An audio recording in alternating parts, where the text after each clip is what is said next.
నమస్తే. ఈరోజు మనం ఏం చెప్పుకోబోతున్నామంటే కేంద్రాల గురించి, కోణాల గురించి.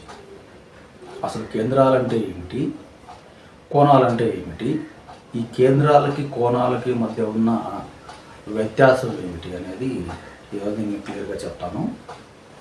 ఫస్ట్ మనం కేంద్రాల్లోకి వెళ్దాము. కేంద్రాలంటే మన జన్మలగ్నం నుంచి 4వ భావము, 7వ భావము, 10వ భావము, ఈ 3 భావాలని కేంద్రాలు అంటారు. 4, 7, 10. కేంద్రాలకు ఉన్న సహజ గుణం ఏంటంటే భౌతికమైనది. భౌతికం అంటే మనం ఒక వ్యక్తిని చూడగానే ఈ వ్యక్తికి ఇవి ఉన్నాయి, మన కంటికి కనిపిస్తూ ఇవి ఉన్నాయని మనం చూడగానే అర్థం చేసుకోవడానికి ఎట్లయితే ఉంటుందో అవి ఈ భావాలు చెప్తాయి అన్నమాట. అందులో 4వ భావం, మన మొట్టమొదటి 4వ భావం ఏముంటాయి?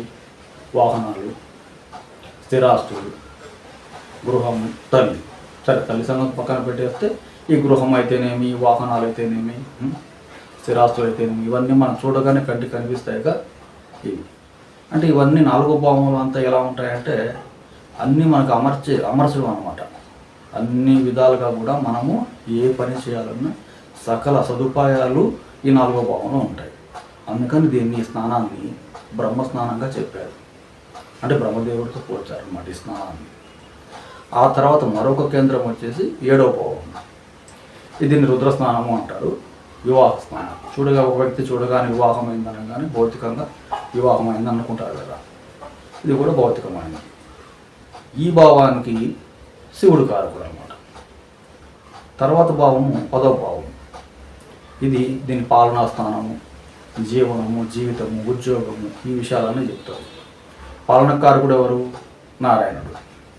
అలా 4వ భావం బ్రహ్మస్నానము, 7వ భావము శివస్నానము, 10వ భావము నారాయణుడు. ఇలా కేంద్రాలని విభజించారనమాట.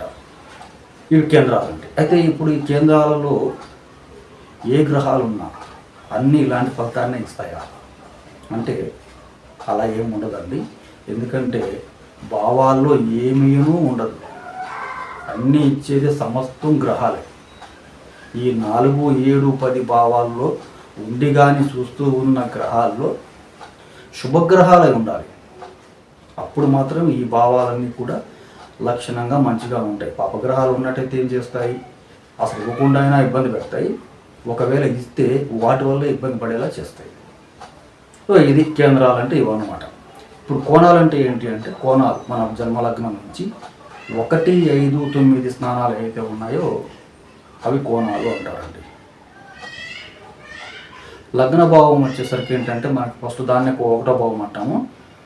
అందులో మన శరీరం గురించి, రూపం గురించి, మనం లావుగా ఉంటామా, సన్నగా ఉంటామా, పొట్టిగా ఉంటామా, పొడుగ్గా ఉంటామా, తెల్లగా ఉంటామా, నల్లగా ఉంటామా, మన నేచర్ ఎలా ఉంది, మనం ఎలా బిహేవ్ చేస్తున్నాం, వీటన్నిటిని చెప్తుంది. లగ్నం అనేది పూర్తిగా కోణమైనప్పటికీ కూడా కేంద్ర లక్షణాలు కూడా ఉంటాయి. అంటే ఒక మనిషి చూడగానే రంగు, ఈ పొడవు అవి కూడా చూస్తున్నాం కదా, భౌతికమైన విషయాలను కూడా మనం చూడగలుగుతున్నాం కదా.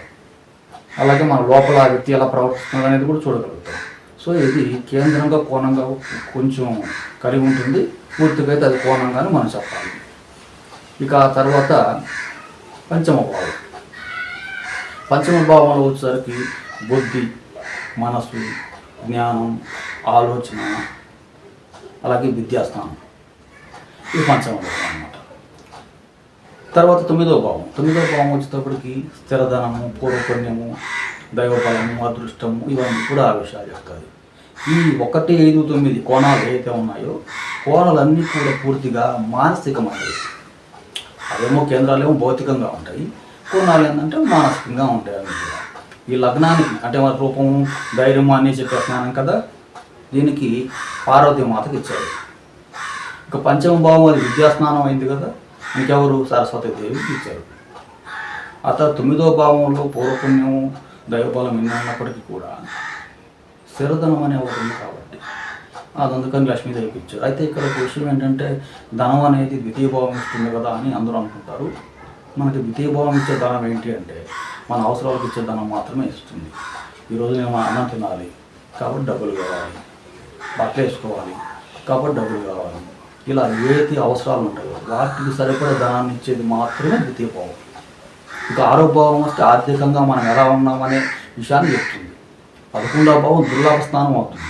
లాభాల్లో అన్నీ ఉంటాయి, ఒక ధనమే కాకుండా.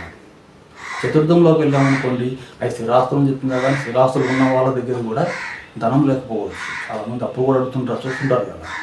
కానీ 9వ భావం అలా కాదు, స్థిరధనం. 1,00,000 రూపాయలు అడిగాం, వెంటనే ఇచ్చేయగలుగుతారు అన్నమాట. అందుకని లక్ష్మీ స్థానం అవుతుంది.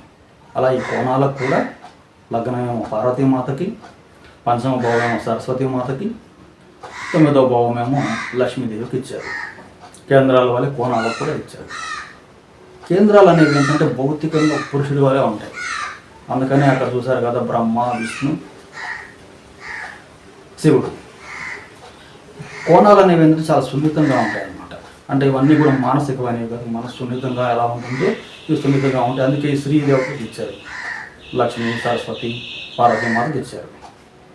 ఓకే. కానీ ఈ కేంద్ర కోణాలు అన్నీ ఇక్కడ ఏ గ్రహాలైనా అక్కడ ఉంటే అన్నీ ఇస్తాయంటే ఇవ్వవు. కేంద్రాల్లో ఏ గ్రహాలైనా కానీ ఉన్న గ్రహాల్లో శుభగ్రహాలే ఉండాలి. కోణాల్లో కూడా అంతే, అక్కడ కూడా శుభగ్రహాలు ఉండి చూస్తుంటేనే ఆ ఫలితాలు మంచిగా ఉంటాయి. ఇప్పుడు భావాధిపతుల దగ్గరికి వెళ్ళాం అనుకోండి, కేంద్రాధిపతులు, సప్తమాధిపతి అన్ని లగ్నాలకు కూడా పాపగ్రహమే అవుతాయి. అదే చతుర్థాధిపతి, దశమాధిపతి కొన్ని లగ్నాలు శుభగ్రహంగా ఉన్నారు, కొన్ని లగ్నాలకి పాపగ్రహంగా ఉంటారు. కోణాధిపతులు అయితే మాత్రము అందరికీ శుభగ్రహాలే.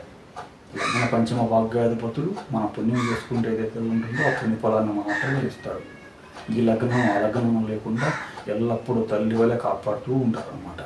ఇది ఈ కోణాలకి కేంద్రాలకు ఉన్న వ్యత్యాసం.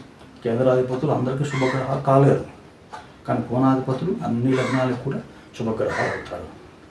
ఒకరి జాతకంలో కనుక కేంద్రాలు బలంగా ఉన్నాయనుకోండి, అంటే కేంద్రాల్లో శుభగ్రహాలు కూడా ఉన్నాయి, భౌతిక బలం అన్నీ ఉంటాయి, మంచి ఉద్యోగం ఉంటుంది, వాహనం ఉంటుంది, స్థిరాస్తులు ఉంటాయి, అన్నీ ఉంటాయి.